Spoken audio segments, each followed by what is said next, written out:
Hi, my name is Lori Huelsenbeck-Dill. This is my final presentation for Sociology 351, Disasters and the Media. I chose to do my presentation on Hurricane Sandy. Hurricane Sandy occurred in October of 2012.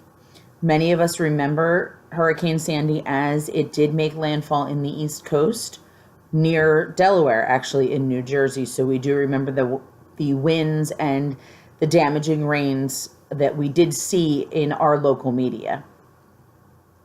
A little bit of background on Hurricane Sandy itself.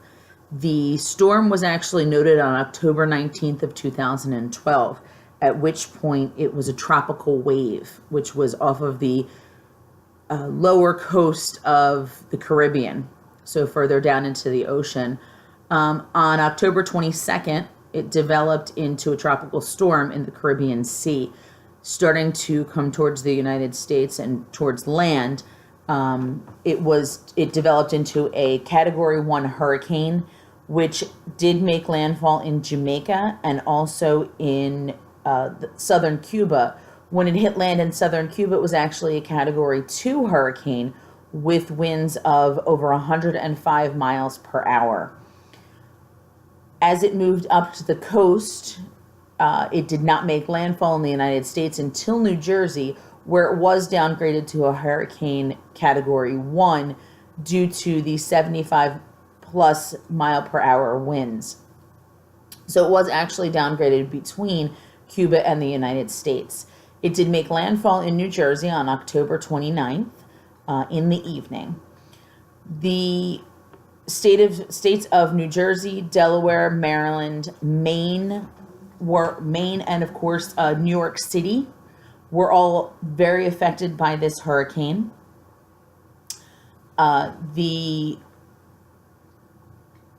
death toll for Hurricane Sandy was 149 people, 42 of which were in New York City, 12 in New Jersey, 9 in Maryland, 6 in Pennsylvania, 5 in West Virginia, 4 in Connecticut, 2 in Virginia, 1 in North Carolina. 67 other people were killed in the Caribbean prior to it making landfall in the United States, and an additional 54 in Haiti.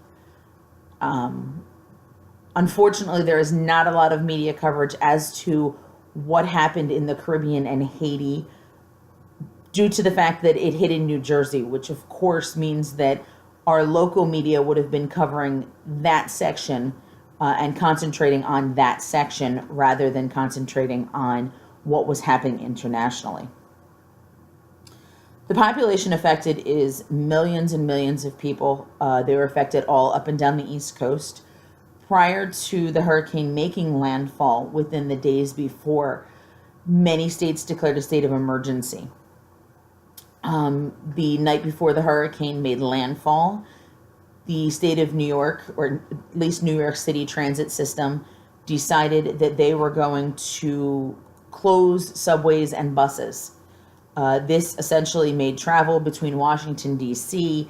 and New York City impossible unless you were going via personal vehicle or car. You could not use the major railways. This basically crippled that area. From this area, of course, it is used a lot to travel between the hubs of Washington, D.C. and New York City. The governors and the government officials did a very good job, in my opinion, of informing the public. They used the media in order to evacuate people. They used the media in order to prep people for this. So in the days coming up, I can personally remember seeing on the news that we should make sure that we had water in the house, make sure that we had food in the house. Directions were given on how to tape the windows.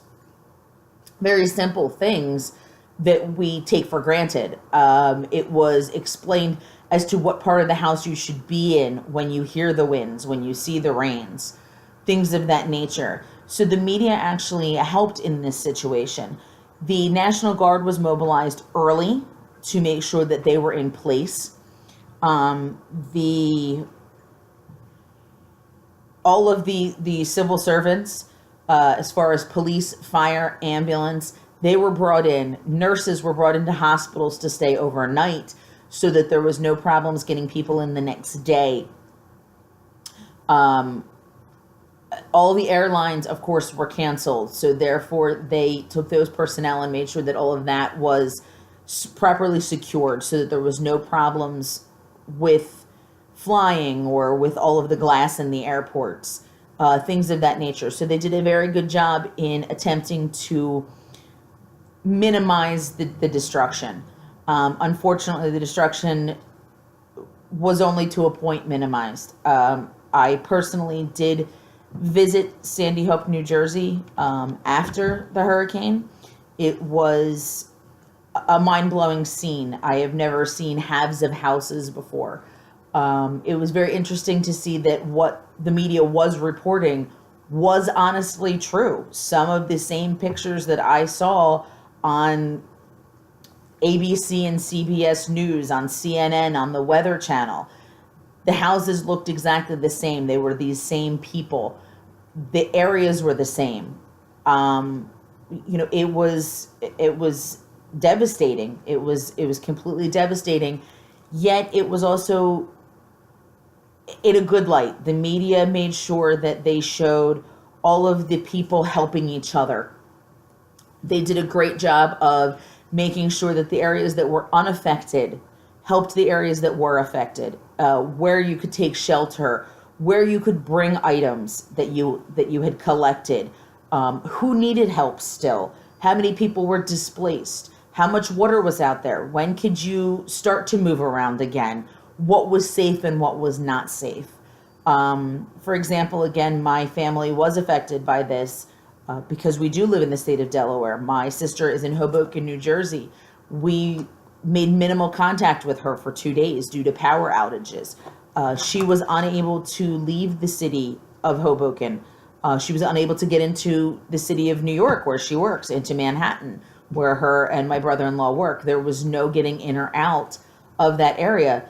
Their car was actually trapped in a electronic parking garage, so there was no leaving. So for all of these people, it was devastating, but to see the way that the media portrayed it in such a wonderful light, and all of the people that got out there to help to sustain what we had left, essentially, and to get everybody back online. The New York Stock Exchange closed for 2 days. That hasn't happened since the beginning of the 1900s. They had no choice. Everyone had to be evacuated.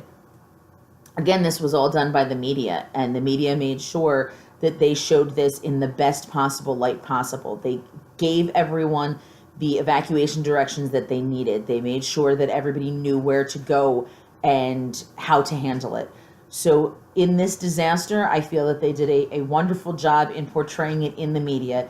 It wasn't overdone. It wasn't overestimated. It wasn't underseen. It wasn't dramatized. It was true. It was what people needed to hear. It was what people needed to see. It was how they needed to prepare. So definitely in this light, the media did a fantastic job of covering Hurricane Sandy. I'm sure that the people of New Jersey still do feel the wrath of Hurricane Sandy while they are continuing to rebuild, even 4 years, almost 5 years later. So thank you very much for a very interesting course. I hope you find this video to be interesting, and I will be sending you over my references. Thank you very much. Have a good night. Bye-bye.